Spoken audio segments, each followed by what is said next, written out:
항등식에 대해서 살펴보겠습니다. 항등식이라는 것은 먼저 우리가 방정식과 항등식을 한번 좀 생각을 해봐야 되는데, 우리가 등식이라고 하면은 등호로 구성된 식을 등식이라고 하죠. 여기에는 방정식과 항등식이 있습니다.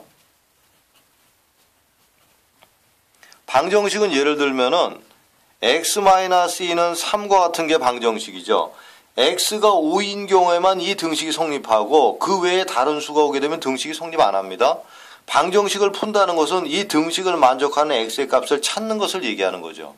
항등식은 뭐냐면 예를 들면은 3x-2가 2x 플러스 x-2와 같은 식입니다. 이게 등호로 구성되어 있는 식인데 좌변이 3x-2인데 우변도 형태만 다를 뿐 똑같은 3x-2를 나타내는 거죠. 값의 크기가 같습니다. 값이. x에 어떤 값이 들어가더라도 이 등식은 항상 성립하죠. 이걸 항등식이라고 합니다. 그러니까 이 항등식의 x값은 무수히 많은 x값이 올 수 있는 거죠. 반면에 방정식은 특정한 x값만 와야지 이 등호가 성립하는 경우, 이게 항등식과 방정식의 차이고 이 둘을 합해서 우리는 등식이라고 합니다. 이러한 항등식의 성질을 한번 살펴볼까요? 항등식이 첫 번째, ax 플러스 b 이퀄 0이 x에 대한 항등식이라면 x에 어떤 값이 들어오더라도 이 등식이 항상 성립한다면 a와 b는 0이다를 얘기하는 겁니다. 또 거꾸로 a와 b가 0이면 ax 플러스 b는 0이 x에 대한 항등식이 된다도 성립하는 겁니다. 두 번째, ax 플러스 b가 a-x 플러스 b-가 성립한다면 이것이 항등식이라면, 성립하면서 이것이 항등식이라면 a는 a-와 같고 b는 b-와 같다 하는 얘기를 하는 것이고, 이것이 성립하게 되면 이 식은 x에 대한 항등식이 된다가 다 성립하는 겁니다. 그죠? 항등식의 성질 잘 기억해 두고요. 굉장히 중요한 건데, 세 번째 보면은 ax의 제곱 플러스 bx 플러스 c 이퀄 0이 x에 대한 항등식이라면 2차 항과 1차 항과 상수항이 각각 0이 돼야 됩니다. x가 어떤 값이 오더라도 이게 항상 일정하게 0을 가지려면 이 값이. 그러니까 얘는 2차 항에 x는 항상 무수히 많은 수가 올 수 있기 때문에 개수가 0이 돼야 되는 거죠. a, b, c가 모두 0. 그죠? 이것이 항등식이면 a, b, c는 모두 0이다. a, b, c가 모두 0이면 이 식이 x에 대한 항등식이 된다 하는 얘기 하는 겁니다. 또 네 번째, ax의 제곱 플러스 bx 플러스 c 이퀄 a-x의 제곱 플러스 b-x 플러스 c-가 성립한다면 이것이 x에 대한 항등식이라면 얘는 2차 항은 2차 항과 같고 1차 항은 1차 항과 같고 상수항은 상수항과 같아야 되겠죠? 그 값이 같으려면은 개수가 모두 같아야 되는 겁니다.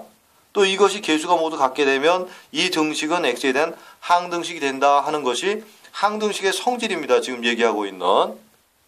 그 다음에 항등식에서 또 중요한 게 미정계수법입니다. 미정계수법은 뭐냐면 계수가 아직 정해지지 않은 놈을 우리가 계수비교법 또는 수치대입법의 방법을 사용해서 그 계수를 알아내는 거죠.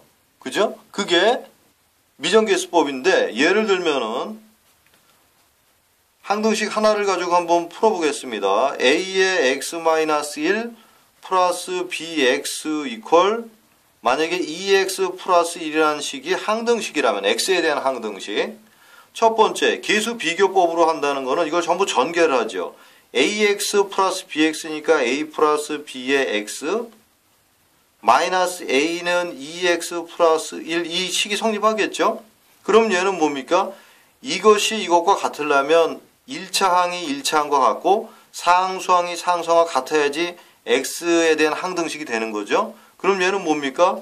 a 플러스 b는 2라는 식이 성립하고 마이너스 a는 1이라는 식이 성립하기 때문에 a는 마이너스 1 되는 거고 마이너스 1 집어넣으면 b는 3이다 해서 이 계수, 아직 모르는 미정계수를 결정하는 방법, 계수 비교법으로, 그죠? 계수를 서로 비교해서, 이게 계수 비교법이고요.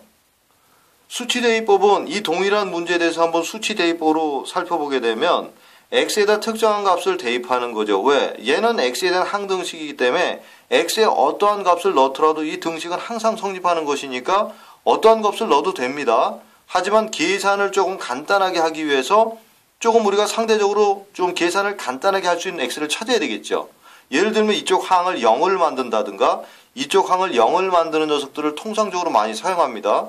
뭐 다른 값을 넣어도 상관은 없지만 계산을 좀 간단하게 하기 위해서 이쪽 항을 0을 만드는 놈이 x에다 1을 집어넣으면은 이 항이 쭉 없어집니다. 1 집어넣으면 좌변은 b가 되고 우변은 x에다 1 집어넣으면 3 되겠죠.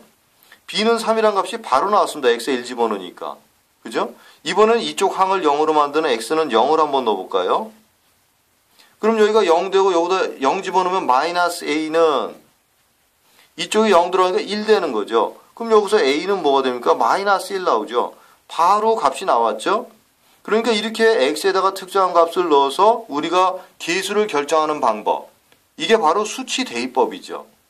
이 계수 비교법과 수치 대입법은 모두 어떤 거든지 사용해도 상관이 없지만 어떤 문제에서는 이 계수 비교법이 더 편리할 때가 있고 어떤 경우에는 수치 대입법이 훨씬 더 편리할 경우가 있기 때문에 문제에 따라서 이 두 가지 방법 중에서 선택을 해서 사용하면 됩니다. 항등식의 성질과 미정 계수법에 대해서 설명했는데 이거 항등식에서 매우 중요한 내용들이기 때문에 잘 숙지하고 이해해 주기 바랍니다.